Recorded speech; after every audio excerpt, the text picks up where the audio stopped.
Good morning, 4 Point. How's everybody doing? Time to get excited. It's Sunday!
Good morning, 4 Point. How's everyone doing this morning?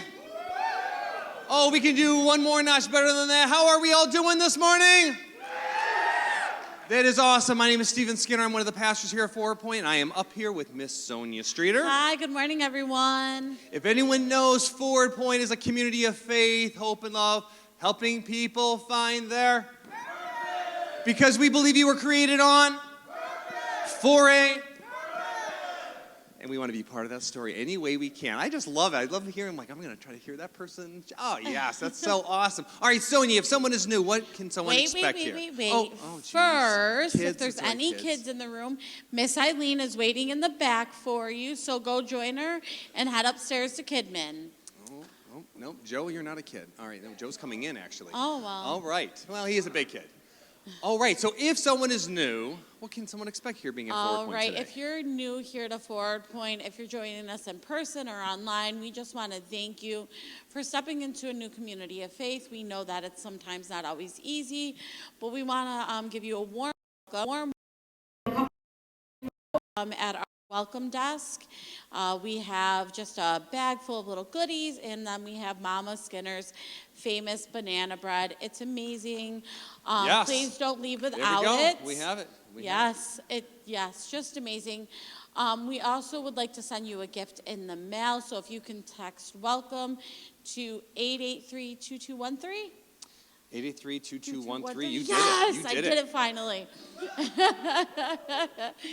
And we also would like you to connect with us. We're on all platforms of social media, Instagram, Twitter, Facebook. So if you want to see what's going on, join us there. And the best way to connect with us today is to download our Church Center app. All of our life groups are on there, all of our activities, and we can communicate with each other through that. You know, I was just thinking, we're in this whole, Lent season, and I'll tell you right now, my office, because some people celebrate, Lent in my office, their breath on Friday smells so bad Steven. because of all the fish. Steven, and I was be just a thinking nice to myself, has anyone ever smelled bad banana bread breath? Not at all, because it's amazing. Banana bread is so good. So banana bread, no Steven. fish. No, Steven. anyway, sorry, off the track here. What's some amazing events we have coming up here? We got some, Okay. is it Amazing? Amazing is called? The Amazing Amazing Race. is this Saturday. So we came up with an idea to, again, this year get back into the community, support our local businesses, be here. So Saturday, April 1st. Put it on your calendar, everyone. Yes. Put it on your calendar. Starting between 11 and 2, grab your friends and start off at Sacred Melody. And we're going to have a series of clues. We're going to get you in and about Eastwood. And then we've got a surprise ending. So please invite your friends. It's adult and kid friendly. I think so. And it's just another way that we like to get back into the community. This Saturday, April 1st, we're going to start at Sacred Melody between 11 and 2. That's 3501 James Street. A lot of James Street addresses. 3501 James Street. So, yes, start there. I think last year it was so amazing to see, again, individuals, families, even people Yes. going down and hustling like they're doing a little fast walking. Like you're at the YMCA, and you're just doing that little fast-paced walking, trying to get to know people. It's just awesome for building community. Yes. So then we have our whole, don't we have something for Easter we want to talk about here as far as inviting people for Easter and making sure people come? Yes, if please, most of us April know Easter and Christmas, the two holidays we can get our families to church, right? So we want to extend that open invitation, and again, magical things happen on Easter, so please don't forget to invite to that. We still have the business cards in the back that you can just slip to people. Doesn't even have to be family, just strike up a conversation. Be like, if you want something cool, here's this. Yep, that's absolutely awesome. And lastly, I know everyone's really excited. Whoever has seen the Jesus Revolution and you're like, man, I would love to go see it again, or I'd love my friend to go see it. No better than to see it at the Palace Theater Right. for free. Yes. What time and all that is that? So that is Thursday, April 13th, 6:30. We'll probably open the doors around 6, but 6:30, Jesus Revolution. Be here. Again, invite a friend. Invite somebody that you might not think will go. Just be like, hey, there's a free movie. You don't have to tell them the name of it. Just invite them. It'll be fine. Even if they're one of those people that likes to volunteer, they don't want to get anything for free, just tell them, hey, you can volunteer for this and get in for free. I'll but let them anyone sell can really get in for popcorn. free at all. They can pop popcorn, But if you know. do want to volunteer, regardless, yes, Yes. please see someone here. We can, I'm sure, use some volunteers. And again, this is for not just this church, anyone. Just again, Yes. bring people in here. It's a great time to see the Jesus Revolution. And I think that's going to be it for us for the moment, right? I think so, Okay, yeah. we're going to stop back and see you in a little bit. A rebel took to the streets. He recruited others to join him. They quit their jobs, left their families, and swore allegiance to him. They roamed the hood, challenged authority, and made a lot of people uneasy. Community leaders feared them. Religious leaders abhorred them. Law enforcement labeled them outlaws. We have to shut them down, they said. Get them off the streets. Protect our communities from these troublemakers. But they weren't part of a gang spreading hate and terror. They were spreading love.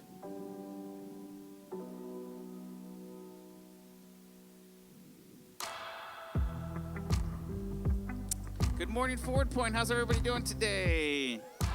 Yeah, it's so great to see all of you here, bright-eyed and bushy-tailed. Grandpa George, great to see you here. Any troublemakers in here this morning? Am I in the right place? Yeah, a bunch of. I figured I was talking to the right crowd here. My name's Jimmy. I'm one of the pastors here. If you're in person here for the first time or for your 1000th time, it's so great to be together with you. If you're joining us online, welcome to those in your PJs, sipping on some coffee there on your couch. Glad you could join us online. All sorts of fun stuff happening here in person, though. Definitely the place to be. When I think about being a troublemaker, I had a time in my life, if you can believe this. I know this might cause your mouth to drop, but I had some rebellious years in my life. Anybody else have any rebellious years in their life?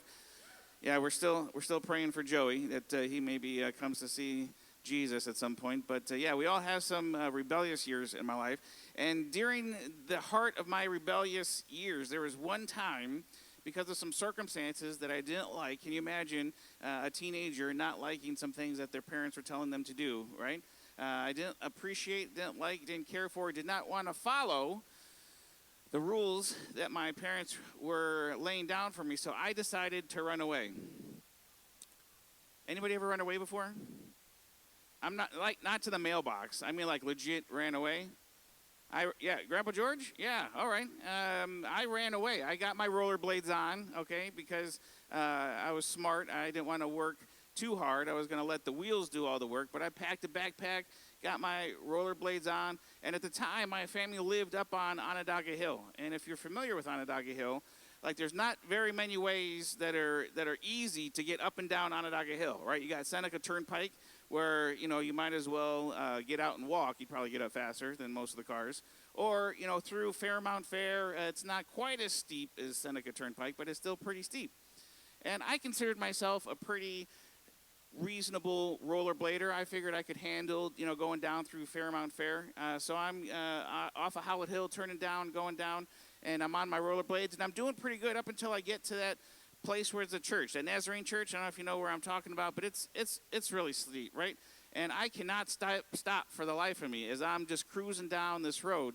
So I figure the best way to stop, I have a couple options, right? I can run into a car, probably not a super effective way to stop, or I can try to just do the old tuck and roll into the grass right there in front of that church. And that's what I decided to do, right? In the midst of all these cars passing by, there's this little punk teenager who just starts flipping head over heel into the grass and trying to shake myself off as I'm pursuing this path of freedom and liberation from my parents.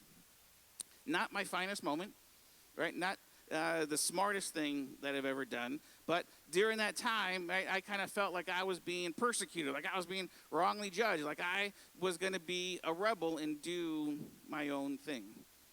How many of you here this morning are rule followers, right? Like you, no matter what the rule, you're following to the T, every single one. Poor Mama Skinner, I think you're the only one. I'm so grateful that you're here, though. We love your banana nut bread. How many of you here are rule breakers? Oh, my goodness. Yeah, so for the rule followers, this kind of makes you feel uncomfortable, being judged, because you take pride in having crossed all your T's, dotted all your I's. For your rule breakers, this is like a license to kill. You're like, sign me up if I can have, I can get some of that. And really, here's a test that we can use to determine how well, if you're a rule breaker or a follower, right? How do you respond to this when you see this? What do, right?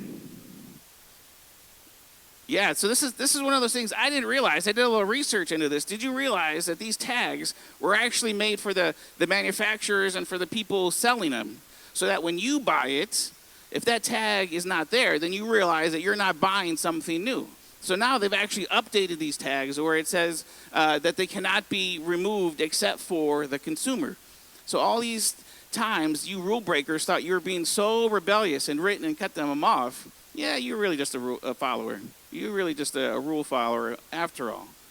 But this kind of helps us realize what end of the spectrum we fall on, right? Growing up, my dad introduced me to Star Wars, and I was always confused by Star Wars. Who knows what this symbol is? Anybody? The rebellion, the rebels, right? And I was so confused because I thought rebels were bad. So I'd be watching the movie, and I was like, why are we cheering for the rebels? Because rebels are bad. You're not supposed to follow or cheer on the rebels. But the Empire, aren't they? That sounds like that's the government, that those are the good people. And I was so confused for the longest time until I realized that there is a side to rebellion where you begin to act and do things in such a way because you want to free people. Maybe you have some kind of belief, some kind of idea of how the world should be. So you start to fight for that, and you can be called a rebel. Last week, I mentioned William Wallace, right? William Wallace was part of a revolution in freeing his countrymen, and this is a picture I found of William Wallace, and he wound up dying for what he believed in, but he would be considered a rebel, someone who fought, went against the system. Here's another one for you. Anybody know who this is? This is Sitting Bull. Sitting Bull was one of the Native Americans who rallied his countrymen in resistance against the U.S., right? The U.S. was coming in and just kind of taking over, and he was part of this rebellion, gathering people together to fight against the people, and he was considered a rebel as a result. Anybody know who this is? This is Lenin. Right, Lenin was a part of the Russian Revolutionary Organization and part of founding the Soviet Republic, and he had these ideas that were kind of considered extreme and crazy at one point, but the more he lived for them, the more he fought for them, the more they became streamlined, the more damage they did, but he was considered a rebel. Maybe not so, politically motivated. There's some other kind of rebels. Anybody know who this is? Yeah, a little Elvis. A little thank you very much, right? Over the past couple weeks, I had the fun during my workout as I watched the recent movie that was made about Elvis, and I really didn't know a lot about him and his story other than he died from drugs and died. I didn't realize how young, but died younger than probably he should have. He quite possibly probably would still be alive if it were not the drugs. But to see how, the way that he acted and the music that he did and the movements that he made were considered, for some people, like literally, this person could have been the Antichrist because of what he was doing and the way that people were responding to that. Hopefully we don't have any people in here who were screaming and tossing, undergarments to him while he was up on stage, but that was some of the things that were happening. And the rule followers, they did not like it. They were not appreciative at all. How about this rebel? Anybody know who this is? James Dean. I don't even know who James Dean is. I just know his reputation was that of a rebel. In fact, he made a movie called Rebel Without a Cause.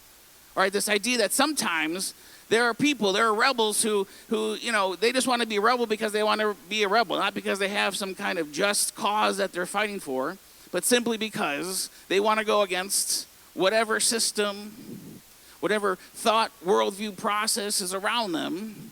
They just want to fight it. They just want to go against it. And we've all already admitted that we've probably had times of rebellion in our life. Times when people said, you should think this way, you should do it this way. And we decide, I'm going to do it a different way. And some rebellers are a little bit more famous than others, ones that we all know. Your rebel years did not seem to make the list of, most famous, thankfully. But the reality is history is written by those who have hung the heroes, have hung the rebels. And not too long ago, my wife and I watched this movie called Emancipation about the story of Whipped Peter is his name. You may be familiar with this picture. It was a picture that was taken after he escaped and joined the Union Army. And it was a picture that was used to kind of show the world the atrocities, the ugliness that is slavery. And it became kind of a rally cry to show people this is what's happening and that this should not be allowed to take place against another human being. And we're watching the movie, and as Will Smith's character, Whipped Peter, escapes, he's on the run, and he's going through this field, and he's in the yard of this house. And at this house, on the front porch, is this family eating dinner. It's a mom, a dad, and two little girls. And at first, they're just showing us the family eating, and the girls, you know, they look so precious, they look so innocent. And one of the girls kind of turns their head and sees Whipped Peter running through the field. And at that moment, with all my heart, man, I wished and I hoped that what was inside of her would cause her just to kind of look back and pretend like nothing was happening. But because of the way that she was raised, because of the culture that she was a part of, her immediate response was to get up, to run to the front of the porch, and she starts ringing the bell and just starts screaming, "We got a runner! We got a runner!" And it's this little girl of maybe 8, 9 years old, living in such a way where, you know, quite possibly if he were to be caught, would probably be signing his death warrant. And she was okay with that because of the way that she was brought up. And such innocence turned into such vengeance. And I thought to myself, man, how could it be that maybe any of us born in that same situation, we look back and we can all agree, man, the atrocities and the dark side of you know, our past, that we could allow that to happen. But what if any of us born in that same kind of situation could have reacted in the same way? Another rebel of mine that I really enjoyed as a young person was Mr. Rogers. I had a picture of Mr. Rogers on my wall growing up, and he was an interesting rebel. He found a way to kind of attack cultural issues in a way that caused the whole world to kind of think. And I want to show you a quick clip of one such action from him. Oh, there's Officer Clemens. Hi, Officer Clemens. Come in. Mr. Rogers, how are you? Fine. Won't you sit down? Oh, sure, just for a moment. It's so warm, I was just putting some water on my feet. Oh, it sure is. Would you like to join me? It looks awfully enjoyable, but I don't have a towel or anything. Oh, you share mine. Okay. Sure. Oh, Come along. man. I'll put some more water in here. Oh. This is going to turn into a beautiful day. You like bare feet? Well, yeah, as I grew older, I liked it more and more. Uh-huh. Good for you. You're pulling up your pants. I forgot to do that at first. Oh, I don't want them to get wet. Right. That feels great. Here. You know, when you're a policeman, you do an awful lot of walking. And sometimes your feet get tired. Right. That feels better already. Good. Just massage them a little bit. Cool water on a hot day. Well, thank you for your refreshments. Oh, I'm glad you like it. You're welcome, Officer Clemens. Shall we turn this off? Mm-hmm. Is that enough? Oh, that's fine. Well, that was so enjoyable. I'm sorry I couldn't stay longer. Well, I know how busy you are. But sometimes just a minute like this will really make a difference. There, that one's dry.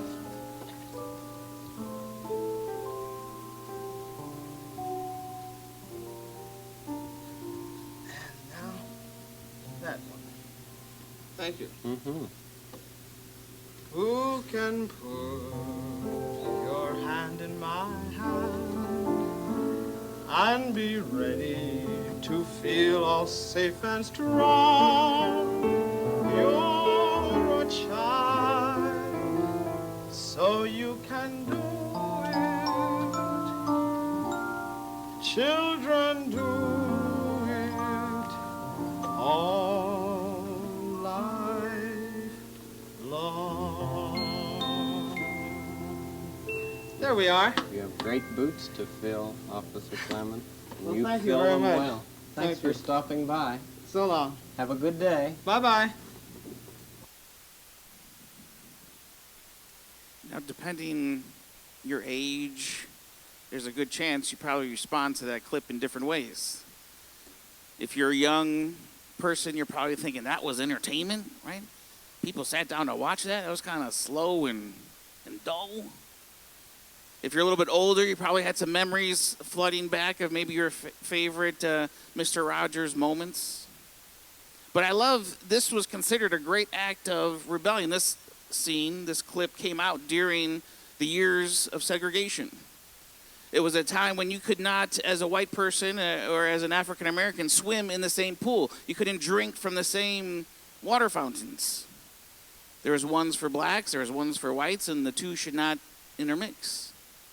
And in an act of rebellion, Mr. Rogers, recognizing that all men are created equal, said this is not the way that it should be. So he decided to use his platform as a way to say, we're going to show two men, one black, one white, putting their feet in the same pool. And he was deemed all sorts of negative things. You can see that nothing adverse happened to them as a result. But it started to send out waves to cause people to really think about these different laws that we have of segregation and such little things that he did in that scene, right? To allow Mr. Officer Clemens to use the same towel that he was going to use to dry his feet, right? To use the same pool, all these things, all these subtle messages to challenge. And as a result, he was wrongfully judged. And if you YouTube it and Google, there's actually another episode where they basically replay the same thing only years later. And again, to watch it, it's such a beautiful thing. They put their feet in the pool, but there's only one chair. And as Officer Clemens comes, Mr. Rogers says, "Oh, Mr. Clemens, you have my chair." And he goes into the house and grabs his own chair. But Mr. Rogers was a part of telling this story to cause people to think about their actions and the way that we were living as a country. And he did it in a very powerful way. But in doing that, he was wrongfully judged. When you stand up for something, when you begin to live according to principles and beliefs, the reality is you're going to be wrongfully judged.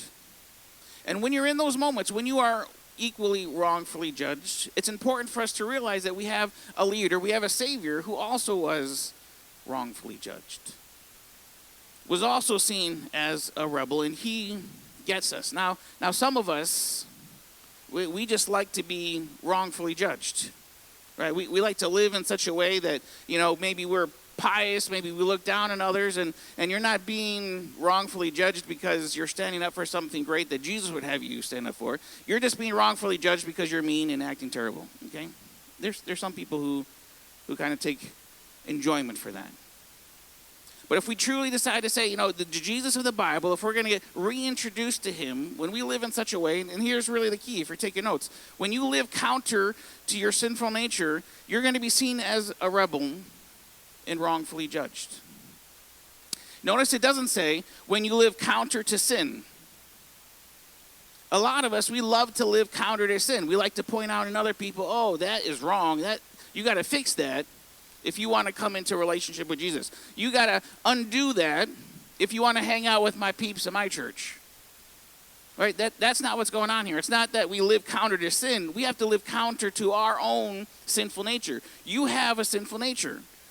It's just par for the course. If you are a human being born any time after the fall, Genesis chapter 3, then you have a sinful nature. What that means is everything inside of you is going to be by default on what you want. Just look at any kind of toddler class. Just go upstairs and serve with the 2-year-old crackheads, right? And you're going to see the human nature come out in full display. They just live based on what makes them feel good, what they want. And what happens if they don't get what they want?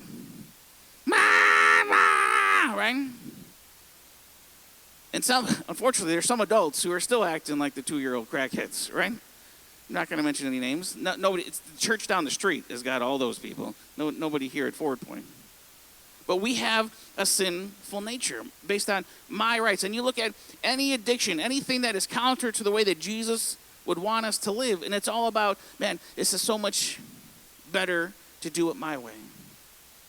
Yeah, there's consequences afterwards, but man, doing this my way right now in this moment is so much better than doing it the way that God would want me to do.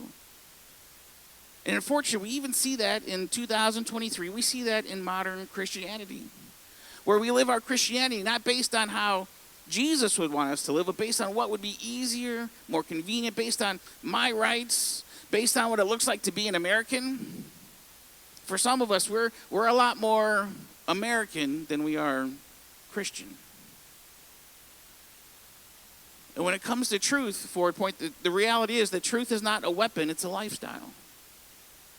It's not a weapon to be used against other people, but it's a lifestyle to live. It's a lifestyle that is counter to your sinful nature. And when you live that way, like Jesus lived that way, and we're going to look at a couple different ways in which he did that, you're going to be wrongfully judged. You're going to be seen as a rebel. And you know that you're being seen as a rebel because inside of you, you're like, man, if you just knew my heart, if you just knew what I was trying to do for you, that's one of the tales that you can tell when it's genuine, when it's because you're living counter to your sinful nature. If you take pride in it, if you enjoy it, if you consider it like a badge of honor, then there's a good chance that you're using truth as a weapon. And it hasn't influenced your life in a way that you are living it out. So when we look at the life of Jesus, we see Jesus lived out truth in culture. And as a result, he was wrongfully judged for it and seen as a rebel. In our culture, we have what? The American dream. The American dream says you go to school, you work really hard, you do everything you can to get into college. You go into college and, you rack up all sorts of debt. No, but you graduate with a degree to hopefully get a good job. And you work your way up the corporate ladder, doing whatever you have to do. You have 2.5 kids. You have a white picket fence. You got one dog who chases cats because cats are from the devil. Right? That's the American dream. There was also a dream in Jewish culture.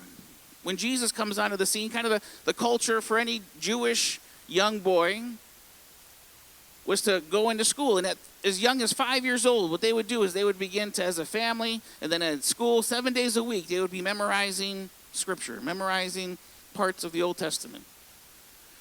And then when they got to 10 years old, they would kind of go into what was considered secondary school, and they would continue on just memorizing Scripture, using Scripture to learn other aspects of life, like math and philosophy and all these things. But at age 13, it was a very crucial age. Because what they decided to do was, that was a pivotal year. At age 13, if you had a knack for being able to memorize Scripture, if you kind of had the pedigree, if you had the ability to look like a rabbi, that you could be a rabbi, then you would continue on with your education. If not, maybe you found memorizing things hard. Maybe you were dyslexic in a world that didn't understand dyslexia. So you couldn't put words together and memorize them the way some of the other people could. Then in a not so subtle way, you were told, you know what, we're kicking you out. Go do whatever it is your dad does. Become a fisherman, become a carpenter. You're probably better suited to continue on the family tradition. But the Jewish dream would be to continue on and become a rabbi. When at age 30, you would then go and become and develop your own following, and people would follow you as a rabbi. So here's Jesus at the age of 30, where we are reintroduced to his life, and he's baptized, he goes into the wilderness, and then he is on course to be in his following, to draw people to himself. And if you're living in a culture of this Jewish dream, where what do you want? You want the best, you want the brightest, you want the guys who can memorize, have already got it all memorized. You know what you don't do is you don't go after the 12 people that Jesus surrounded himself with. But Jesus lived counter to the culture, the Jewish dream. And when you dive into who these 12 guys were, the reality is that 11 of the 12 were probably still young teenage boys. Young people. Jesus was the first youth pastor. right? The first middle school pastor, the first maybe high school pastor, somewhere in that age are these guys who at 13 were told, you know what, you don't have what it takes, so go in along with the family line and go into fishing. Go into all these other fields. And we get this by this passage here that we see in Matthew chapter 24. It says, after Jesus and his disciples arrived in Capernaum, the collectors of the 2 drachma temple tax came to Peter and asked, doesn't your teacher pay the temple tax? Basically, these are the religious leaders, and they have a temple tax to help keep the temple clean so all the temple functions can continue. Anybody who wants to use the temple has got to pay this temple tax. But it's anybody who's at the age of manhood and over has got to pay this tax. And the religious leaders are asking, don't you, Peter and Jesus, right? But so that we may not cause offense, Jesus is saying, go to the lake and throw out your line and take the first fish that you catch and open its mouth, and you will find a 4 drachma coin. He says to Peter, take it and give it to them for my tax and yours. And what we have here is a glimpse into Jesus and the disciples. The disciples are a bunch of young people, and the only people responsible to pay this temple tax at the age are Peter and Jesus. And this is so important because if you are a rabbi and you want to amass a following and you want to, gather all sorts of people to go and change the world, we say, what do we do? If we want a business and we want to take over the world, man, we're putting applications out on Indeed, right? We got all sorts of headhunters. We want the people with the best resumes and the best interview skills. And Jesus goes around and finds a couple people who are fishing, who aren't even catching any fish, and says, you know what, guys? You look like prime candidates for what I'm about to do. Come follow me. Right? Sons of thunder, James and John. They're sons of thunder because they're always arguing and fighting and causing a mess wherever they go.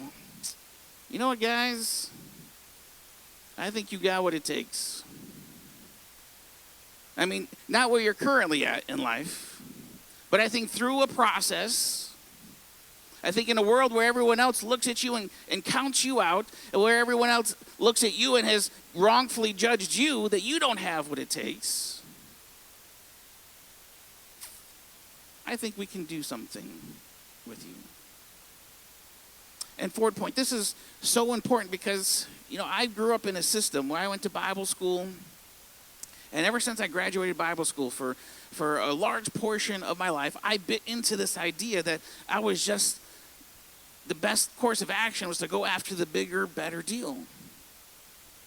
Right? To go after the church that's got a little bit more people than the church that you're currently in, a little bit more resources, because with that comes a little bit more notoriety. And this mindset, not just in culture, begins to creep in how we act as Christians, as we act as a church. And one of the things I love about what we're doing here at Ford Point is we said, you know what? We want our kidmen to be a part of what's going on. We believe that kids being a part of that first song is so important, to be a part of families worshiping. So we've oriented the whole morning where kids are going to be with us for that first song. I would encourage you, after the third song, we do the same thing every week. After the third song at the end, Stephen and Sonia are going to come up and they're going to use that time. Go get your kids and bring them down for that last song. And do it again. Worship together. One of the leading factors for young people not walking away, not graduating from their faith, is to worship together with their families. So we've oriented our time together for that to be important. We're getting back to say we're going to have our quarterly family gatherings.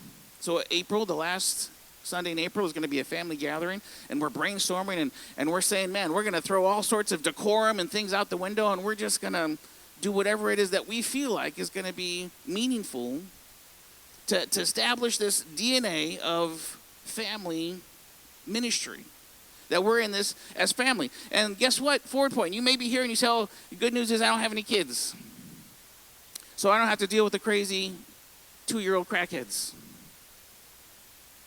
Jesus didn't have any kids either,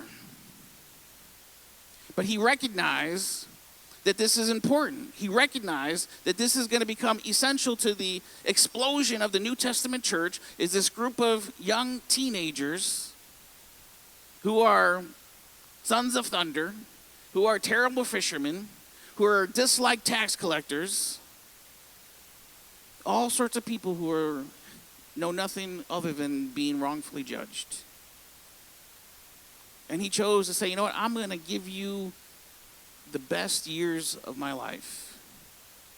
I'm going to choose for 3 years to do nothing but just walk and do life with you.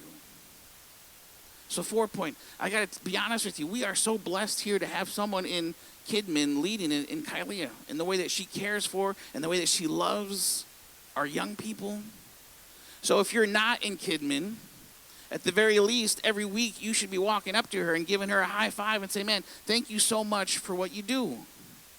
Anyone who's wearing one of those green vests, the next week when they're not wearing a green vest, go up and give them a hug and a high five and slip them a Dunkin' Donuts in their car and say thank you for being with the crazy 2-year-old crackheads. Because if I was up there, we'd probably have less 2-year-old crazy crackheads, right? But it's so important. And there's such a bigger vision than just babysitting here at Ford Point. What we're saying is we want to live out truth in a way that's counter to our culture, really counter to our Christian culture, where let's segregate all the age groups into different places. And there's a time and a place for that. But if we're not intentional, then that's becomes the standard operating procedure. So we've said, you know what?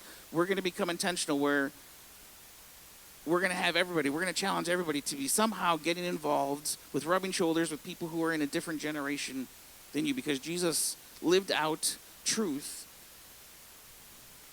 opposite of our nature, to just come in rows, maybe be by ourselves, not say hi to anyone, not get involved, to go and find the bottom of the barrel people in that culture and said, you know what, I see potential in you, I see possibility in you. And he spoke and he raised up a team of people who changed the world, who really are responsible for changing your life because you're here. And we're all here together. Jesus lived out truth in culture. He lived out truth in the heart of religion. In that day, man, the religious leaders were kind of seen as the top class of people in Jewish culture. Literally, you know, we're talking like presidential status. They could do no wrong. They could have whatever they wanted to, and most of the times they did. And what these guys became really good at was religion. They took the 10 commandments that God gave us in the Old Testament in Exodus, right? All these things, thou shalt not, 10 main points. And they got really good at adding on to things to make themselves look more religious, right? They created some 600 plus different laws, all based around these 10. So when God says, you know, you should keep the Sabbath, keep it holy. God made the world in 6 days and rested on the seventh. Everyone should have a Sabbath. What they did, man, they created all sorts of rules and laws about the Sabbath. Things you could do, things you couldn't do. And it was usually things that everybody else could or couldn't do and not reserved for themselves. They kind of got a get out of jail free card. They kind of got a pass. So in this one situation, Jesus and his disciples are walking through this field and they haven't eaten and they're getting hangry. But it happens to be the Sabbath. And they start pulling out wheat from the field and starting eating. And the religious leaders, they say, hey, whoa, wait a minute, guys. You're not supposed to do that on the Sabbath. That's against the rules. We'd much rather you die of starvation than to break one of our rules about the Sabbath. And after this encounter, Jesus says, all right, you know what we're going to do? Is we're going to have a little pit stop in your synagogue, right? I'm going to come to your church tonight, and we're going to have a little discussion about this. And it happens in Matthew chapter 12. So going on from that place, he went into their synagogue. And a man with a shriveled hand was there. And looking for a reason to bring charges against Jesus, they asked him, they said, is it lawful to heal on the Sabbath? Right? The religious leaders are trying to get Jesus in a gotcha moment. And this is so important, Forward Point, because this is so often what we try to do. What happens is we consider our cause over the person in front of us.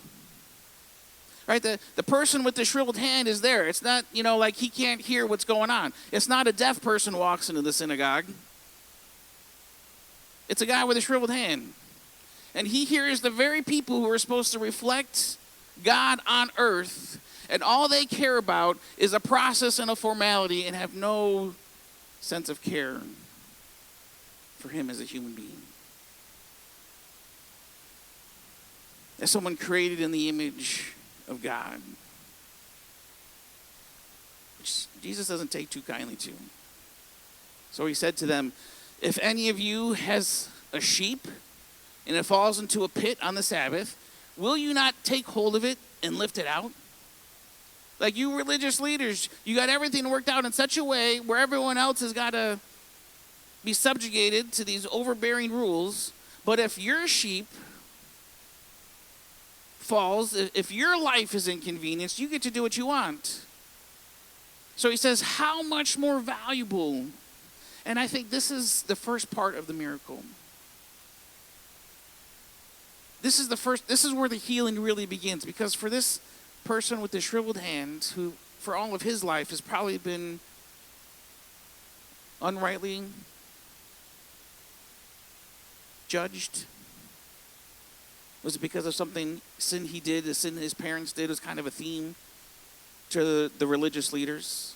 He was probably an outcast, dependent upon the generosity of others, which very rarely there was. And here, I believe, is the miracle. It starts as this person, here's a rabbi, one of these people who were supposed to represent God on earth, one of these people who went through the years and years of religious studies, and everyone else who's ever done that has treated him like dirt, probably. But for the first time, there's someone who speaks some value into him. For the first time, someone begins to realize, make a case that it's okay for a white man and a black man to have their feet in the pool together and swim together.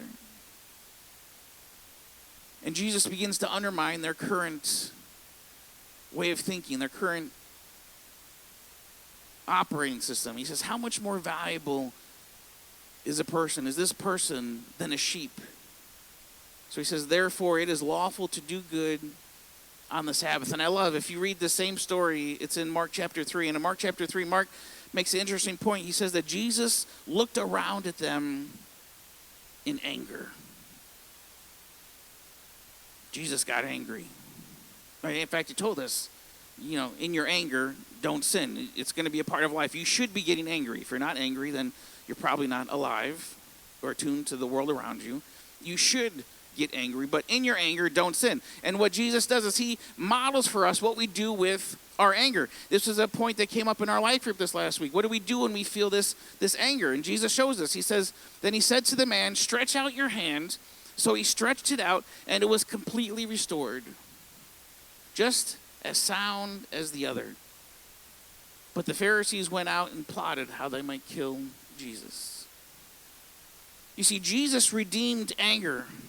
Right? He chose to act out and bring life out of his anger. He didn't turn and go all, Jackie Chan on these guys. He didn't call any bolts of lightning down. For some of us, that's probably how we default with our anger. But he redeemed his anger. He went and he said, how can we redeem it? We're going to bring life to this person, and we're going to heal his hand. And all around us are opportunities to bring life into the world by saying a kind word, a kind gesture, doing something that maybe even goes unrecognizable, but inside you know that you're bringing life. You're redeeming anger.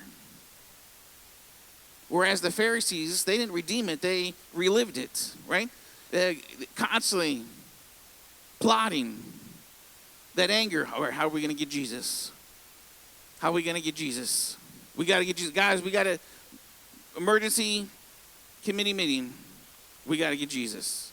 Reliving it. You know what he did? The gall, the nerve. reliving it. I can't believe he did that in front of all the people who we've built up such power to. Can you believe he did that? Reliving it. And then anger festered and grew, got uglier and uglier to the point where they were willing to kill another human being.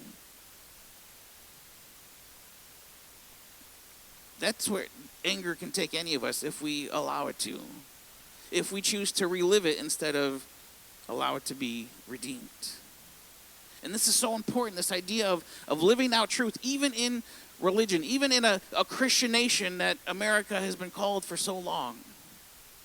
It's important that we choose to live out truth in religion. That means we're going to live it out counter to our nature. That is usually, man, how do we make it about us four and no more? How do we make it convenient for us? Man, the audio level this week was, I don't know what they were thinking. Maybe they were deaf from the night before because it was so loud. Or for other of us, man, it was so quiet. Or, man, the lights were going way too crazy. Or for some of us, it's too dark. And it's all about us. It's not about, man, what can we do this week? How can I speak? How can I redeem the moment for someone else who comes in maybe for their first time? That I'm going to be on mission, not just to go to get my church card stamped, but I'm going to be a part of something so much bigger than what anyone else can see or think.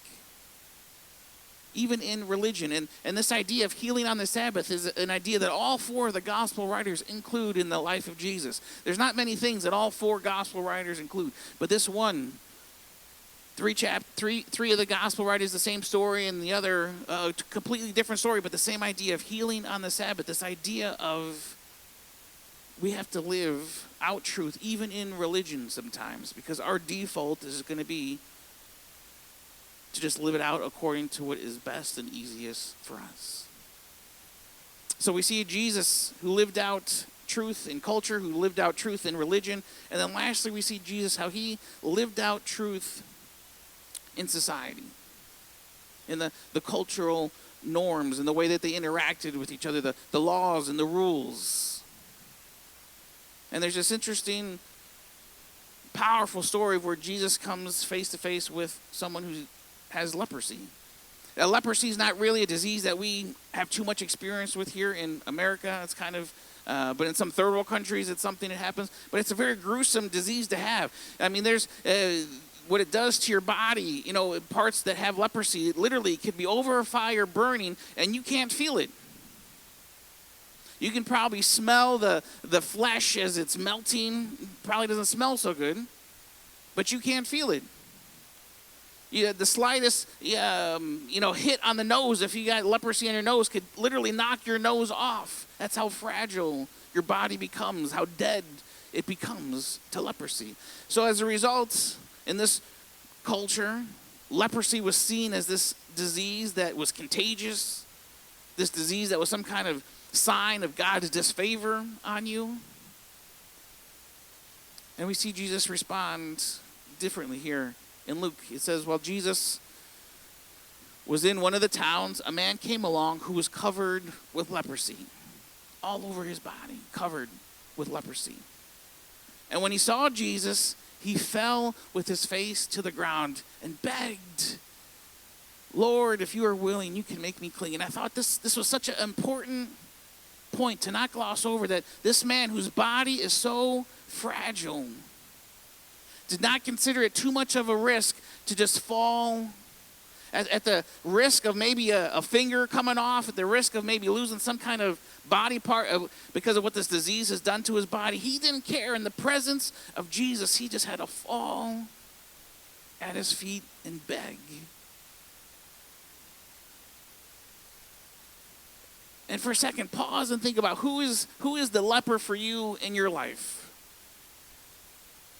Maybe for some of you, it's a Republican. Maybe for some others of you, it's a Democrat. Maybe for some others of you, it's one particular cable news outlet. All of us have got some lepers in our life that we've surrounded ourselves with people who all feel the same way, and it is acceptable for us to kind of ostracize this particular group of people. And we all have them. So think about for a minute, who is the leper in your life? And look how Jesus responds. He says, Jesus reached out his hand and touched the man. Again, here is such an important part where I feel the miracle has started before we see the miracle. We see what Jesus is about to do, and he's about to make him clean and whole, and his body is restored. And we say, man, that's such an awesome miracle. And it is, but here's where the miracle started. Is this person for who his entire life has been judged and been looked at, considered less than, actually has to walk around screaming, unclean, unclean, so everyone can hear that there's a person with leprosy coming and can run and hide. If he does not do that, then he's a criminal. If for his whole life he has to be defined by this disease that he has, where everyone runs the opposite way. And for the first part, a miracle happens where Jesus touched this untouchable. And I believe in that moment there was a miracle that happened inside of this man, where the healing of the leprosy was just the cherry on top. Something had been restored inside of him. Something had been restored inside of his mind and who he was as a creation of God that had not been there up to this point. And the gospel writer makes it a point to point out he touched the man and responds and says, I'm more than willing. Like, this is easy. The leprosy part, NBD. Be clean. And immediately, the leprosy left. This is such a key. This is a point I see played out in the movie Patch Adams. If you're familiar with the movie Patch Adams, it's this doctor who wants to kind of reinvent the way we do healthcare, and he lives in this system where it's all about transference, and they don't want transference. They don't want you to become close to the patient, because a lot of times the patient dies and it blocks your judgment. And he argues, he says, man, sometimes if you just treat the patient, sometimes you win, if you just treat the disease, sometimes you win, sometimes you lose. But if you treat the patient, if you treat the human being in front of you, you're going to win every time. That they can die, but you could still have won, because they connected with another human being. Because they were able to experience a life beyond just a prognosis, a diagnosis. And Jesus said, I'm going to first address the human, the patient. And I'm going to touch him. And for his part in reaching out to this wrongfully judged individual, he became public enemy number one, and he was wrongly judged and became a rebel. 4 point, we have such an opportunity if we decide to just, who in our sphere of influence can we live counter to our nature and do something for it that we shouldn't. I told you last week about this family who every week has been coming to Love Handles. And a couple weeks ago, they told me that they were moving down to North Carolina. And I said, you know what, guys? The last time that you're going to be here, the desserts are on me. I want to give you this gift card that I bought, so when you move down there, you can have, a pizza night in the midst of all this moving. So they came last night. Last night was their last night. And it was such a fun time because they were hanging out, playing games. And as they're leaving, they wanted to say their goodbyes. And I pulled my wife. I pulled a wifey? I don't know. I pulled something my wife always says, right? She always says, I'm a hugger, right? Can I hug you? And I'm not, I don't tend to hug people that I don't, I don't know. I would hug all of you, but a customer I'm just not hugging them all, okay? But I said, you know what? Can I give you guys a hug, right? And each one I gave a hug, and they, Jimmy, we super appreciate you. And that night, I got this review from Google. We got a Google review. And it's so meaningful to me. Not because there's 37 5-star reviews, okay?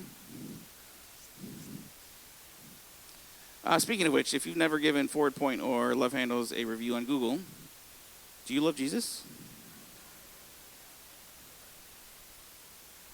You may want to pray about that. Jimmy, this is their welcoming. And when it says Jimmy, it's really Love Handles. It's really Forward Point. Right? Forward Point has allowed me the opportunity to be able to do this. But Forward Point, you guys have allowed us to be this. This is just a small glimpse of what's to come. Forward Point is so welcoming and treats everyone that walks in like family. The Froyo flavors are amazing, and there's every topping you can imagine. The milkshakes are also so yummy. Our family really enjoys all the games, including Giant Connect 4 chess, the cool video games. Thank you, Stephen. But thank you, Forward Point, for showing love to the community and for all the donation dance parties. Forward Point, it doesn't take any kind of degree, any amount of years in Bible school. It just takes somebody who's willing to say, you know what, I value the image of God in you. Whatever your political party is, whatever your lifestyle is, I value the image of God in you. We are all created in the image of God, whether you choose to recognize it or not. Those who aren't a part of a faith system, who don't believe in Jesus, they're still created in the image of God. And what we say is, I value that image of God in you more than the sinful nature in me, more than my default standard operating procedure to go based on my rights, what I want, what makes me feel good, what makes me comfortable. I'm going to trump that based on the image of God that I see in you. Right? For so long in my life, I've heard, you love the sinner, but what? Hate the sin, right? But Forward Point, I want to challenge you to love the sinner and hate your own sin. Right? To love the image of God and the people around you more than the sin nature that's inside of you. And this kind of review, man, if there was a little Google review bubble over your head, what would the Google reviews look like for you and your interactions and the people around you in the places that you work, in your neighbors, in your family members? Right? Would there be some 1-star reviews and 2-star reviews because they feel like you care more about your ideology, more about your American citizenship and your rights than you do about them as individuals? Man, yeah, there's a good chance that you're being wrongfully judged. But it's because you're mean and you don't act nice and you put yourself first. But Jesus takes us in those moments, if we allow him, and he turns us into world changers. He takes some incapable fishermen. He takes some despised tax collectors. He takes the people that the world around us looks at and says are worthless. They don't have what it takes. And I want to be counted in that group. More than I want to be counted as being some kind of pillar in Syracuse of Christianity. I want to be known as being a group of people who unequivocally value the human beings, the images of God all around them more than their own lives. And I'm asking you, Forward Point, if this morning you might wrestle with, if you might ask God to do a work in you, that you might respond in the coming songs in a way to subvert this process within yourself. I know most of you probably have it because I know that I have it. And together this can be a landmark day. March 26th of 2023, where I gave God permission to flip up the tables like he did, because this body was designed to be his temple, to be his home. And Jesus, I need you to come inside of me, and I need you to turn some tables. I need you to redeem some anger, some things that are going inside of me, because right now all it is on repeat, and I'm reliving it over and over, and it's turning me into a plague to the world around me. Forward Point, that may be where you are right now in life and how you came in, but it does not have to be how you leave this morning. And I'm going to ask if in whatever way it looks like you would respond to God to let him do the work in you this morning. God, we're so grateful that you lived out truth in these areas that so often just want to take us along with the flow of the stream. But this morning you're asking us to do an about face and start swimming up against what the culture around us is doing. You're asking us to turn from the ways that we've been living and our rights and our goals, and to turn away from all of that towards your higher ways for our life. And this morning we want to respond to that. This morning we want to give space for you to do a work in me that's specific for me, that's specific to the purposes that you made me for the purposes that you have for me. It's not a cookie cutter process this morning, Forward Point, but it happens for you if you respond to him. So we have people who are willing to walk through this process. You in the prayer group, our prayer partners in the foyer, they're going to be up here later. This is an altar. This is a place, plenty of space where if you need to just symbolically take things and say, I'm going to leave them behind this morning, where you can do that. But it first comes by admitting that you got a problem. And for far too long, we've been a reflection of Jesus that says to the world, we got it all together. And I'm inviting you to join me in admitting, I got a problem. I have a sinful nature problem, God.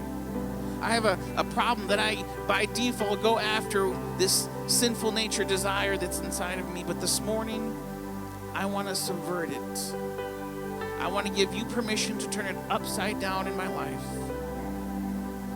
And I'm asking you to do a work in me this morning. I'm asking you to do a work in me through the people in my life, in life group, in the areas that I minister with and serve. That this morning wouldn't just be a one and done drive-through car wash. But this morning is a commitment to lay my life and myself down at your feet, to be used by you, to do for one, man, what I wish I could do for everybody. I'm just going to start with one, and I'm going to give that person, God, speak to me on who this one person is in my life that I can just be radically crazy about. Man, that they start looking all sorts of weird at me because of how responsive I am to their name and to their needs and what's going on in their life. I may be terrible at remembering things in general, but I'm going to commit to just at least one person that I'm going to sleep saying their name over and over and over. So the next time from across the room, from across the street, I'm screaming, I'm touching the leper. I'm going to speak value into the image of God in them. We're so thankful, God, for the love that we feel. May we not be poor stewards of it by keeping it to ourselves, but taking it to the world.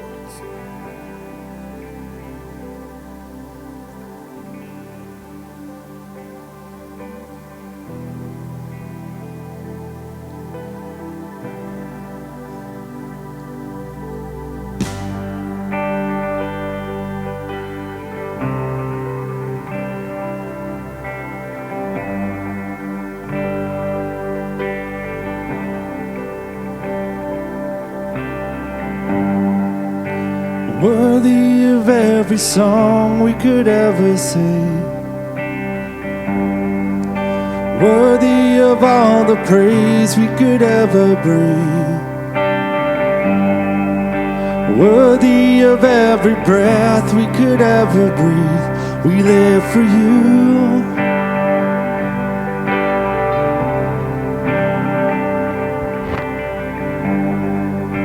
Jesus, the name above every other name. Jesus, the only one who could ever save. Worthy of every breath we could ever breathe. We live for you. We live for you. Holy, there is no one like you. There is none beside you. Open up my eyes in wonder and show me who you are, and fill me with your heart and lead me in your love to those around me.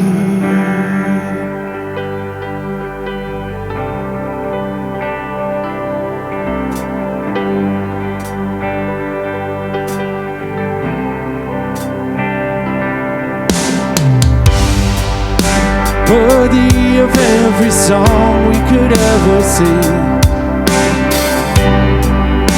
Worthy of all the praise we could ever bring. Worthy of every breath we could ever breathe. We live for you.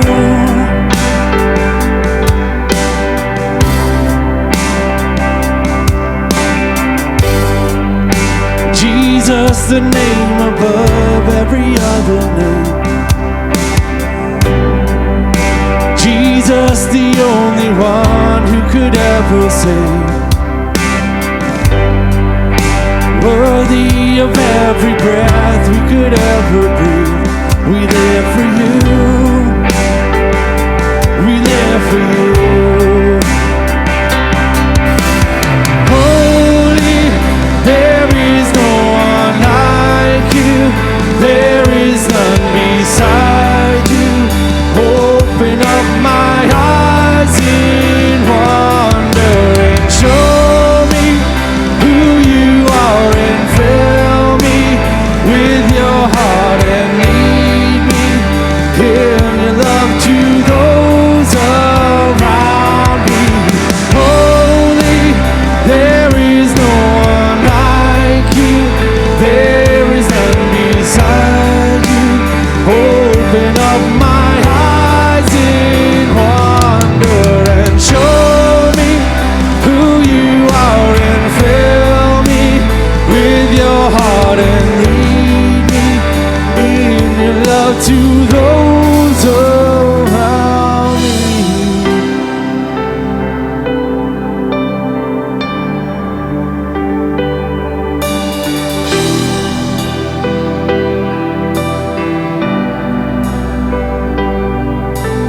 I will build my life upon your love.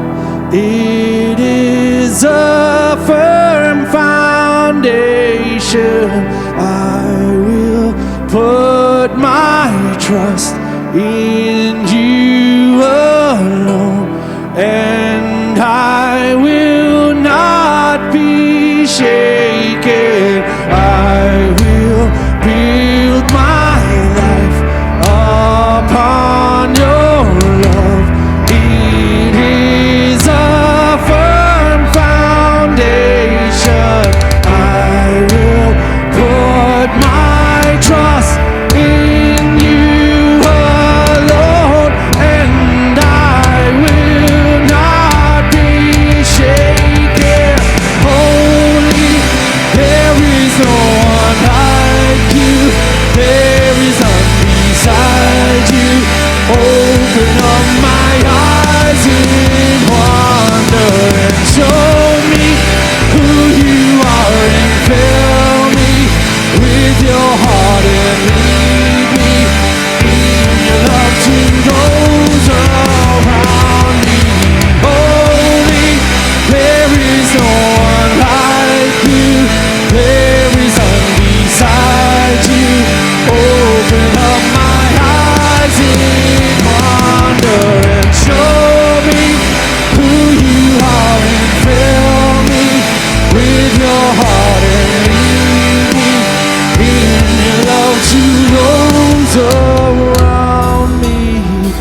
upon your love. It is a firm foundation. I will put my trust in you alone, and I will not be shaken. I will build my life upon your love. It is a firm foundation. I will put my trust in you alone, and I will not be shaken. Holy, there is no one like you. There is none beside you. Open up my eyes in wonder and show me who you are, and fill me with your heart and lead me in your love to those around me. Holy, there is no one like you. There is none beside you. Open up my eyes in wonder and show me who you are, and fill me with your heart and lead me in your love to those around me.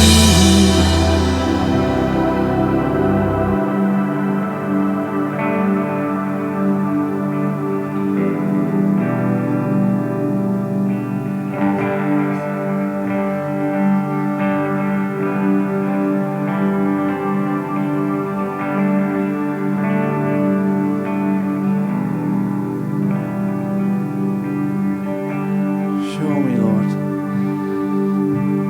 We got to rely on Jesus. He's got to show us the way. Jesus is the only way.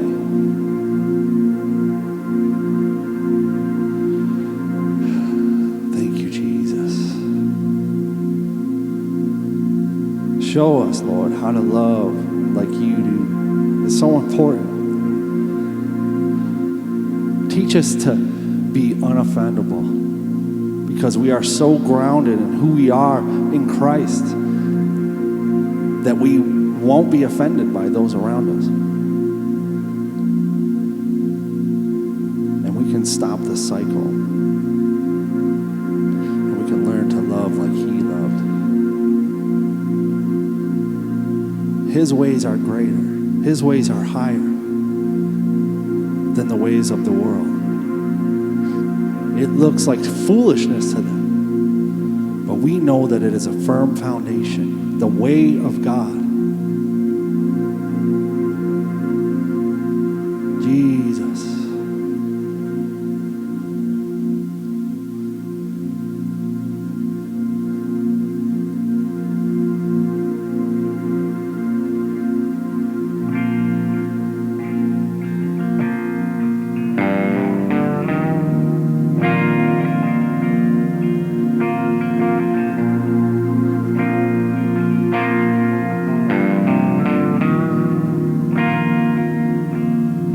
Christ is my firm foundation, the rock on which I stand when everything around me is shaking. I've never been more glad that I put my faith in Jesus, 'cause he's never let me down. He's faithful through generations, so why would he fail now? He won't. He won't. Oh, I've still got joy in chaos. I've got peace that makes no sense, so I won't be going under. I'm not held by my own strength, 'cause I build my life on Jesus. 'cause he's never let me down. He's faithful in every season. So why would he fail now? He won't. He won't. No, no. He won't fail. He won't fail. He won't. Never, never, never, never. He won't. He won't fail.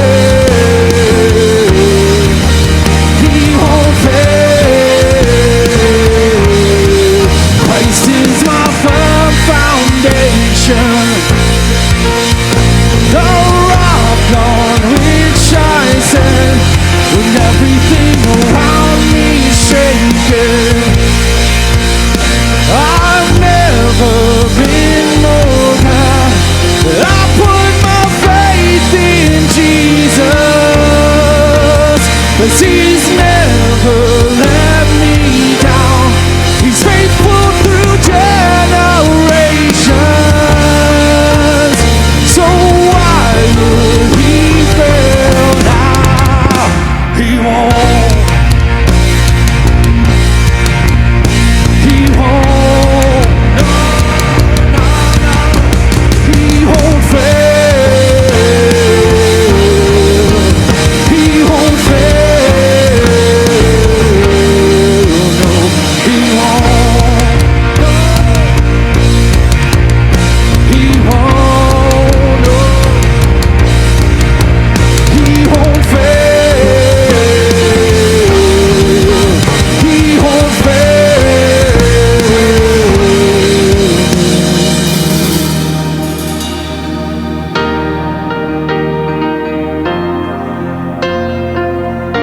He'll never fail.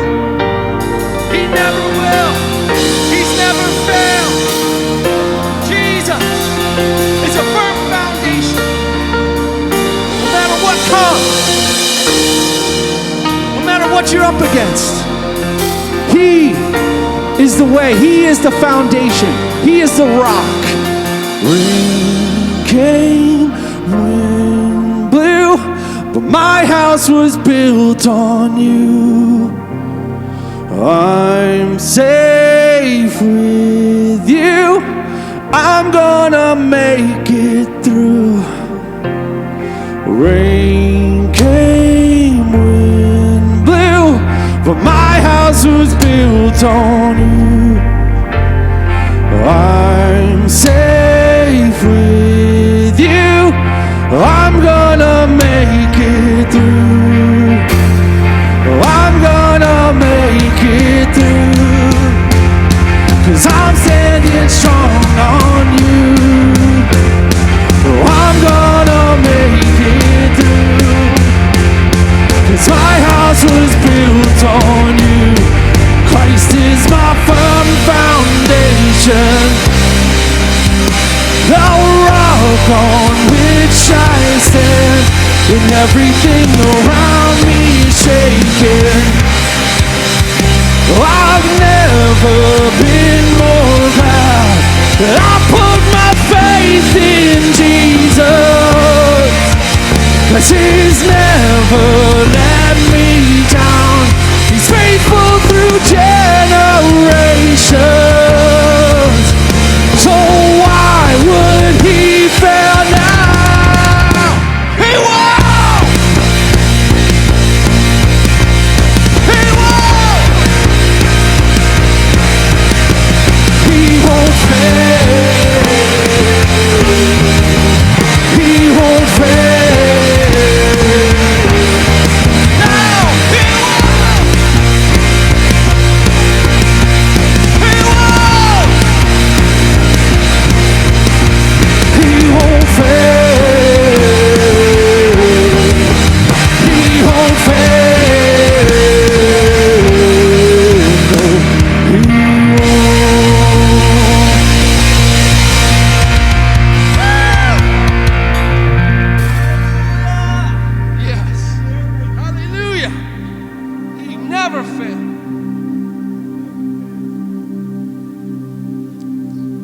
God of the Bible is the same God that we serve now.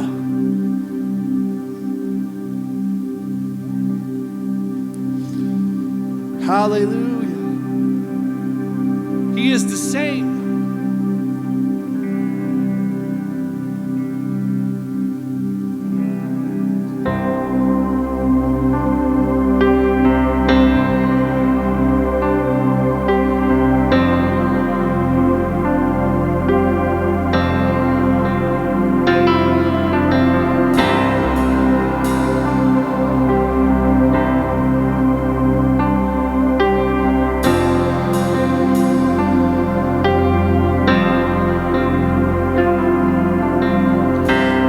Calling on the God of Jacob, whose love endures through generations. I know that you will keep your covenant. I'm calling on the God of Moses, the one who opened up the ocean. I need you now to do the same thing for me.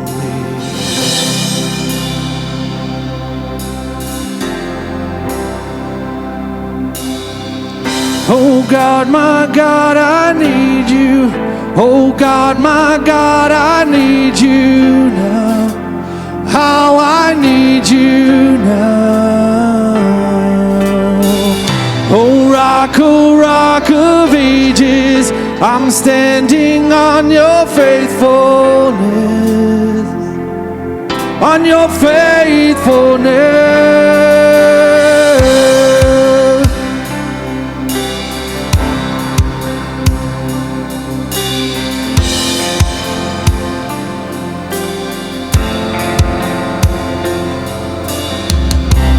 Calling on the God of Mary, whose favor rests upon the lowly.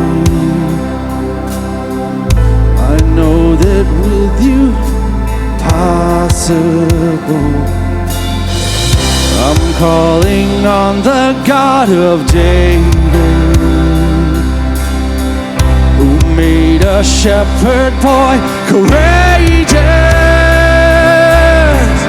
I may not face Goliath, but I've got my own giant. Oh God, my God, I need you. Oh God, my God, I need you now. How I need you now. Oh rock of ages, I'm standing on your faithfulness, on your faithfulness. Oh God, my God, I need you. Oh God, my God, I need you now. How I need you now. Oh rock of ages, I'm standing on your faithfulness, on your faithfulness.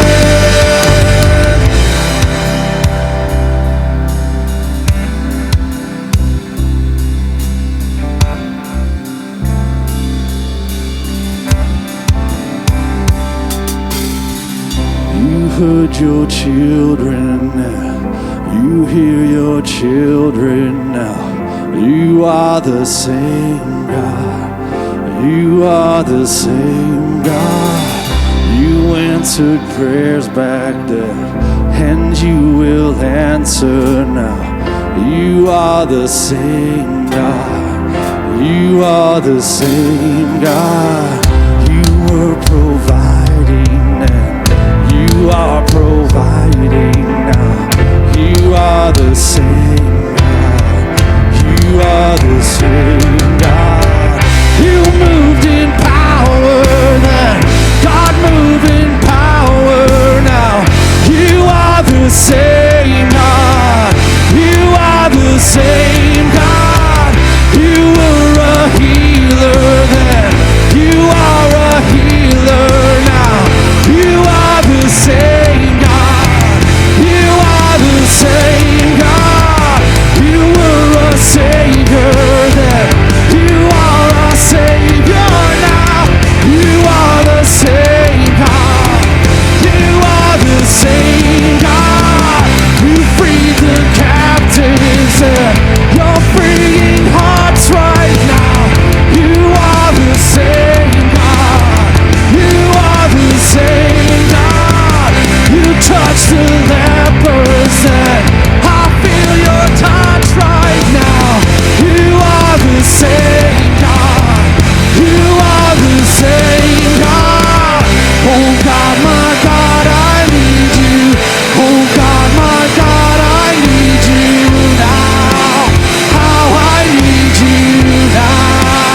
Sonia, did something speak to you today?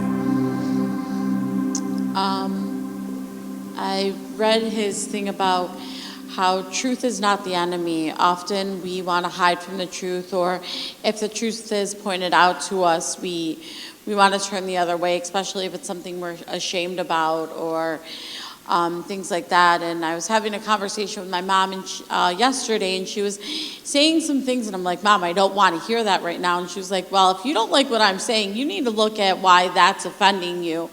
So that kind of stuck out to me and brought that to the forelight today. Well, I've never liked it so much to be a rebel, but yes, I've had my rebel days. But really, when you think about yourself, if you do think of yourself being a rebel, you really need to bring that before, bring it before the altar, because obviously, if you base it upon yourself, then you're just going to be doing things that are self-right. It is really bringing things about taking what is truth, but not using it as a weapon, but as a lifestyle, saying, you know what, I'm going to follow Jesus at all costs, even if it costs me, again, friends, and sometimes it costs you family, it can cost you things, but are we doing everything what we do out of love? So again, it's always a little disclaimer there on that. Right now, again, an important time we just encourage people is that, you know, people, maybe for you, you come every single week here. Easter means nothing different than another time we can just celebrate this living Jesus that we do. But for someone else, it may be the time that they set aside for that year. So again, what are just different ways people can connect with people? Grabbing some cards, right? Inviting people? Yes, for Easter, again, we have the cards in the back. I'm sure we've got it on Facebook. Share it on there. Just let's make it a day that we, again, celebrate what God did for us on the cross.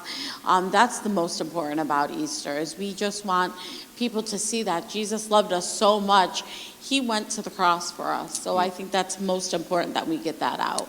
That's awesome. I think Sonia has something really special to share. Again, as you know, we don't come up here and tell people empty out their pockets and, hey, you need to give to this place, but we do believe in giving and what you already give, not just in your time, but also of your treasure too.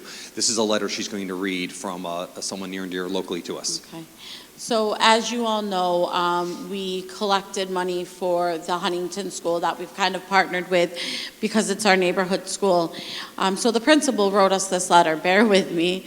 My deepest and sincerest gratitude to the Forward Point Church for your gracious efforts in expressing appreciation for Huntington pre-K through 8th staff this past holiday season. The thoughtful lengths taken to have personalized gifts from neighborhood businesses for each staff member was truly heartwarming and a testament to the kindness and generosity of the members of your congregation.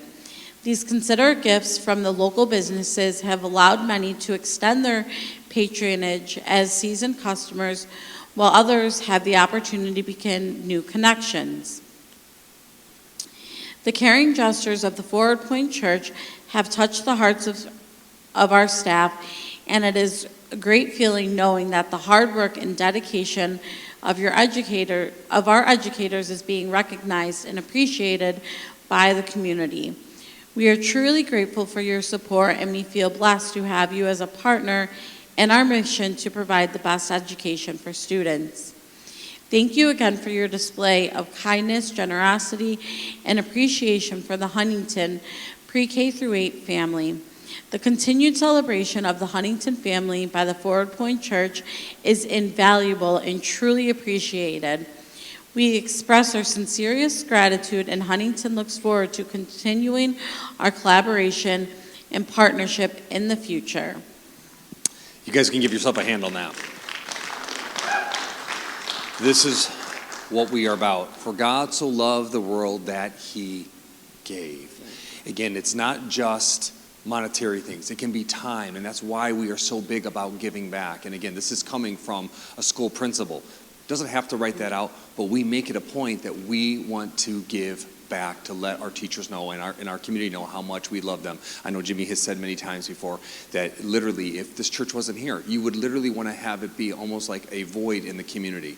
Not that we plan to go anywhere, but again, we want to do good for others. So in turn, there is opportunities to give here. We're not here to, again, ask you for some huge ask, but keep in mind, again, there's this new movie thing coming up here, right? So you want to share 2 seconds about that? Yeah, so there's a new Mario movie coming up, and that's going to be our next free event. And as all of our events, we want to go above and beyond and make an extraordinary experience for our families in the community that comes out. So there's some costumes. Again, this is something I'm just going to throw it out to you. If God puts this on the heart, again, this is not a guilt trip or say, hey, add this to your thing. But again, if a lot of you haven't seen us do these movies like we used to do years ago, it's where the place will pack out. It is fun. We'll bring in actors. I think the goal is we would like to raise $500 toward, I think, these Mario and Princess Mario and Princess Peach. We would like to get those, not just costumes like you'd wear at Halloween, but it's an These are big time. experience, and it's Yes. and it's something more fun. And there's yearly Mario days, so we can have it at Love Handles, and just another way to. And even better yet, Right. maybe if you give toward it, you want to be Mario. No, Right. no. Or So Princess again, Peach. that's. I mean, we always need volunteers to dress So up. again, we will need people to operate in those things, and I don't know if you got to work on your little accent, like Mario, and that's Luigi though. Wait a minute. So anyway, haven't played in a while. I got to brush up on my skills there. So anyway, then nonetheless, these are opportunities. If God puts it on your heart, says, I want to give back. I want to be part of those costumes. I want to do that. You can always give. What are some ways people can give if this is their home church? Again, we've got the joy box in the back because giving is such a joy. You can go to our website, forwardpoint.com. The Church Center app, text any amount to 84321. And again, we just want to thank you for helping us build bridges. This letter was all about bridges that we have built in the community because of our generosity and our dedication to Eastwood. Yeah, Thank and you. lastly, real quick again, and it's obviously not really the last thing, but if you need prayer for anything right now, we have the prayer corner in the back. Please, this is a chance to receive Christ for the first time, recommit your life for someone you want to pray over, or something in your life that you're struggling with. There's people back there wanting to pray with you. So again, do not leave today without being prayed over. But we have one more song.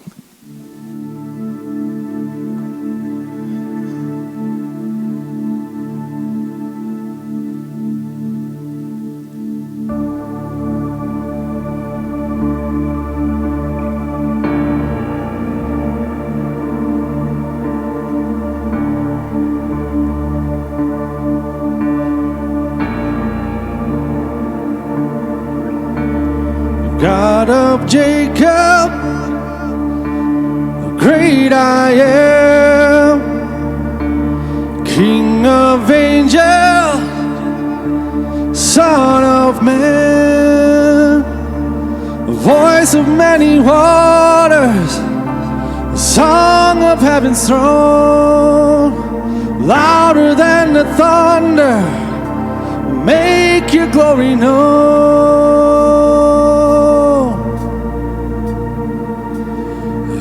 Hail, Lion of Judah, let the lion roar. Hail, hail, Lion of Judah, let the lion roar. Hail, hail, Lion of Judah, let the lion roar. Hail, hail, Lion of Judah, let the lion roar. Roar, roar, roar. Pride of Zion, prophet spoke, our Messiah, flesh and bone. You alone are worthy.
Prepare the way of the Lord, prepare the way. Prepare the way of the Lord, prepare the way. Prepare the way of the Lord, prepare the way. Prepare the way of the Lord. Oh valley, be raised up. Oh mountain, be made low. Oh valley, be raised up. Oh mountain, be made low. Oh valley, be raised up. Oh mountain, be made low. Oh valley, be raised up. Oh mountain, be made low. Whoa, let the lion roar. Whoa, hail, Lion of Judah. Let the lion roar. Hail, Lion of Judah. Let the lion roar. Hail, Lion of Judah. Let the lion roar. Hail, Lion of Judah. Let the lion roar. Hail, Lion of Judah. Let the lion roar. Hail, Lion of Judah. Let the lion roar.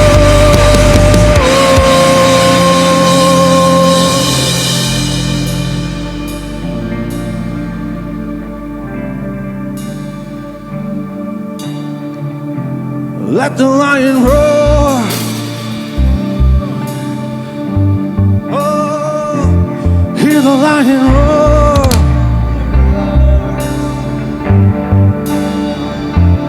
Hear the lion roar. Can you hear the lion roar? He's coming back.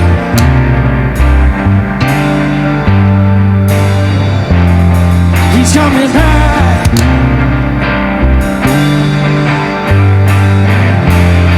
Prepare the way of the Lord, prepare the way of the Lord, prepare the way of the Lord, prepare the way of the Lord. Oh valley, we raise up, oh mountain, we made low. Oh valley, we raise up, oh mountain, we made low. Oh valley, we raise up, oh mountain, we made low. Oh valley, we raise up, oh mountain, we made low.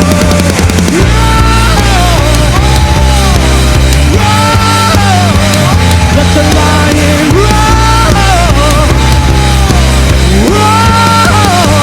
Let the lion roar. Let the lion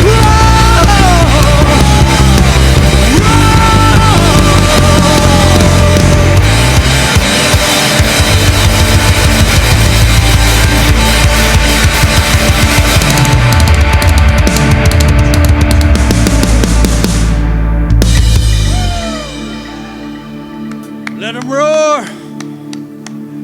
Yeah. Hey guys, let the lion roar. Yeah, let him in your life. Let him invade your life. And we got to do it together. Amen. All right. Love you guys. Be blessed. Oh, hey, listen. Anybody that's on the worship team, choir, tech team, meet me here. ASAP.